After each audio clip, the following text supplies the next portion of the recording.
अस्सलामुअलैकुम, welcome back to my channel. कैसे हैं आप सब लोग। Myself doctor Amna Jamal और आज एक न्यू वीडियो और न्यू कंटेंट के साथ मैं आपके सामने हूँ। अगर अभी तक आपने मेरे चैनल को सब्सक्राइब नहीं किया तो सब्सक्राइब कर लें, बेल आइकन प्रेस कर दें ताकि मेरी हर न्यू वीडियो आप तक पहुँच सके। आज की जो वीडियो है उसका कंटेंट है पीसीओज हम कहते हैं पॉलीसिस्टिक ओवेरियन सिंड्रोम को। ये फीमेल्स के अंदर होती है, लेकिन ये गैर शादीशुदा शादीशुदा दोनों के अंदर हो सकती है। ज़रूरी नहीं है कि ये सिर्फ गैर शादीशुदा के अंदर हो या फिर शादीशुदा के अंदर हो, ये दोनों के अंदर ही बीमारी पैदा हो सकती है और दोनों के अंदर इसकी वजह से मसाइल आ सकते हैं।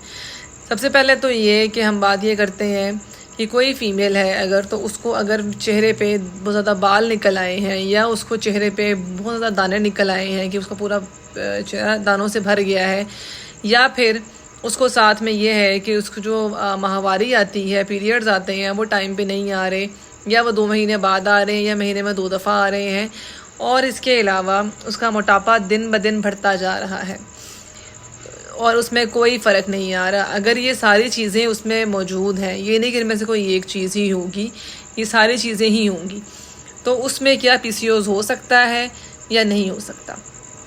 अगर तो ये किसी के अंदर सारी चीज़ें हैं तो उसको चाहिए कि वो जब उसको माहवारी आए तो माहवारी के जो पहले 7 दिन की जो माहवारी है उसमें दूसरे और तीसरे दिन जाके अपने हार्मोनल टेस्ट करवा लें। हार्मोनल टेस्ट के अंदर टेस्ट कौन कौन से आते हैं मैं इसमें जो है वो पिक्चर शेयर कर दूंगी उसकी। उसमें आपका FSH आता है, LH आता है, टेस्टोस्टेरोन है, एस्ट्रोजन है।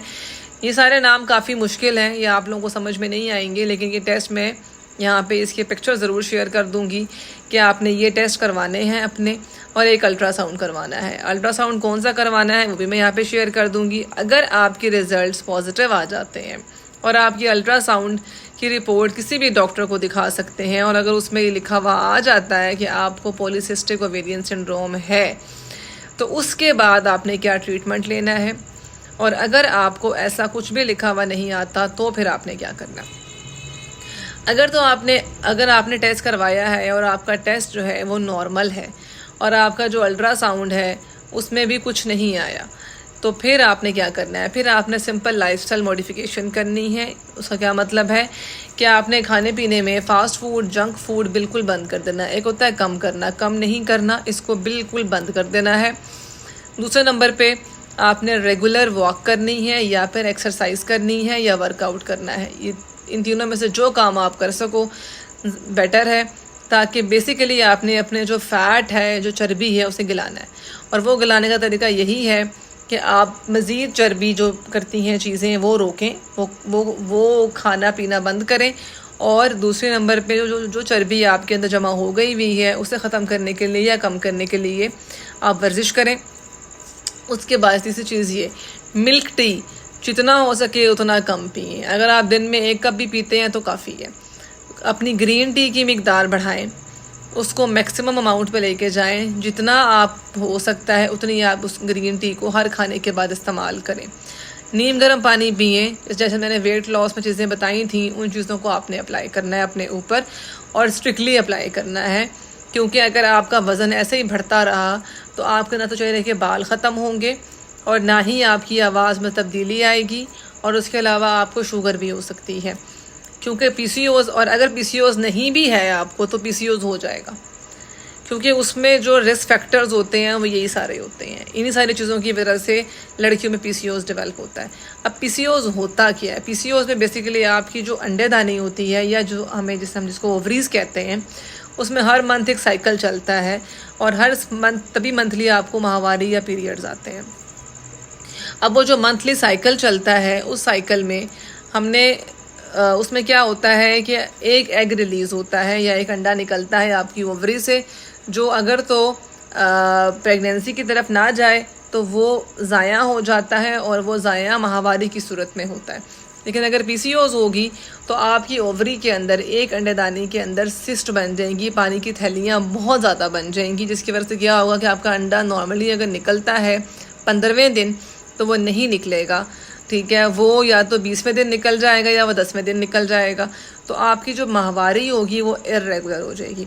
अब जो गैर शादीशुदा लड़कियां होती हैं उनमें तो सिर्फ माहवारी का मसला आ जाता है कि जी उनमें माहवारी आगे आ रही है, पीछे आ रही है, बाल आ रहे हैं, वो इन सब जो चीज़ें होती हैं से तंग हो रही होती हैं। लेकिन जो शादीशुदा औरतें होती हैं उनमें जो है वो ये होता है कि वो हमल उनमें नहीं हो सकता, हमल के चांसेस बहुत कम हो जाते हैं। ठीक है, ऐसे पेशेंट्स भी मैंने देखे हैं जो इस PCOS के साथ भी प्रेग्नेंट होती हैं और शादी के पहले साल में ही प्रेगनेंसी उनको हो जाती है, लेकिन इसके साथ माहवारी, इसके साथ जो हमल के चांस होता है आपका वो बहुत कम हो जाता है। तो इसलिए इसकी केयर बहुत ज़्यादा ज़रूरी है और हर लड़की को जिसके अंदर ये सारे इश्यूज़ हैं उसे पता होना चाहिए कि उसके अंदर क्या मसला है। अब हमने बात की थी कि वो लड़कियां जिनके अंदर ये मसला नहीं था लेकिन ये सारे इश्यूज उनके अंदर हैं, मतलब उनमें PCOS नहीं है लेकिन उनमें वैसे जो है वो सारे मसले हैं, उनमें बाल भी चेहरे पे ज़्यादा है, माहवारी भी आगे पीछे आ रही है, वज़न भी बढ़ रहा है, आवाज़ भी मर्दाना हो रही है, चेहरे पे दाने भी बहुत ज़्यादा भरे हुए हैं। तो उनके अंदर मैंने बताया है कि आपने लाइफस्टाइल को मॉडिफाई करना है, वो मैं आपको बता चुकी हूँ। और अगर इसी के अंदर PCOS डायग्नोज हो जाती है कि हाँ भाई इसके अंदर PCOS ही है, तो फिर आपने क्या करना है, फिर आपने गायनेकोलॉजिस्ट से प्रॉपर ट्रीटमेंट लेना है अपनी PCOS का, क्योंकि अगर आप नहीं ट्रीटमेंट लेंगे तो आपका PCOS बढ़ता रहेगा, आपके हार्मोनल लेवल जिस्म के अंदर ज़्यादा होते रहेंगे, फिर आप चाहे शेविंग भी आपको करनी पड़े आपके चेहरे के बाल नहीं जाएंगे, किसी सूरत भी आपके आप लेज़र भी करवा लेंगे तब भी आपके बाल ख़त्म नहीं होंगे, क्योंकि लेज़र के बाद भी आपके बाल बढ़ेंगे। ठीक है, क्योंकि आपके अंदर का जो मेन मसला है जिसकी वजह से बाल ज़्यादा बढ़ रहे हैं आपके, वो मसला वहीं का वहीं है और आप सिर्फ सुपरफिशली तौर पर, सतही तौर पर उस चीज़ को ख़त्म करने की कोशिश कर रहे हैं, तो वो नहीं हो सकता। ठीक है, बाकी मैं इसकी डिटेल आपको जो टेस्ट करवाने हैं, आपने जो सा अल्ट्रासाउंड करवाना है वो मैं यहाँ पे शेयर कर दूँगी।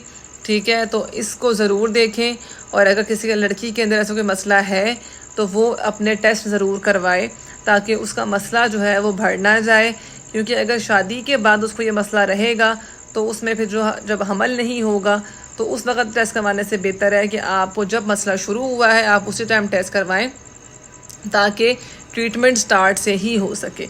और ये फैमिलीज़ में भी रन करता है, मतलब अगर एक बहन को है दूसरी बहन को भी हो सकता है, तीसरी बहन को भी हो सकता है, या उनकी अगर माँ को था तो बहनों में भी आ सकता है। तो आपने फिर केयर करनी होती है।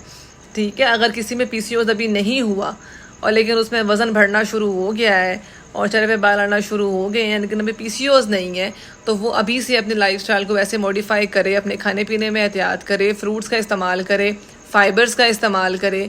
फ़ाइबर्स क्या है, आपकी जो सब्ज़ियां हैं आप उनका इस्तेमाल करें। ठीक है, आप पानी का इस्तेमाल ज़्यादा करें, नीम गर्म पानी पिएं या फिर नॉर्मल पानी पिएं। जंक फूड, ये जितनी भी कोल्ड ड्रिंक्स हैं ये चीज़ें बंद कर दें, तो फिर आपका जो PCOS की तरफ जाने वाला अमल है वो स्लो हो जाएगा, रुक जाएगा और आपको PCOS की तरफ आप नहीं जाएंगे और जो आपका वज़न में जो बढ़ावा आ रहा था वो भी कम होना शुरू हो जाएगा। तो आई होप मेरी वीडियो आप लोगों के लिए जो है वो इन्फॉर्मेटिव होगी। अगर कोई सवाल आप लोगों ने पूछना है तो ज़रूर पूछें, मैं उसका आंसर ज़रूर करती हूँ कमेंट्स में। अपनी दुआओं में याद रखिएगा। इंशाल्लाह नेक्स्ट वीडियो के साथ एक न्यू कंटेंट के साथ मैं आपके सामने फिर आऊँगी। तब तक के लिए अल्लाह हाफ़िज़।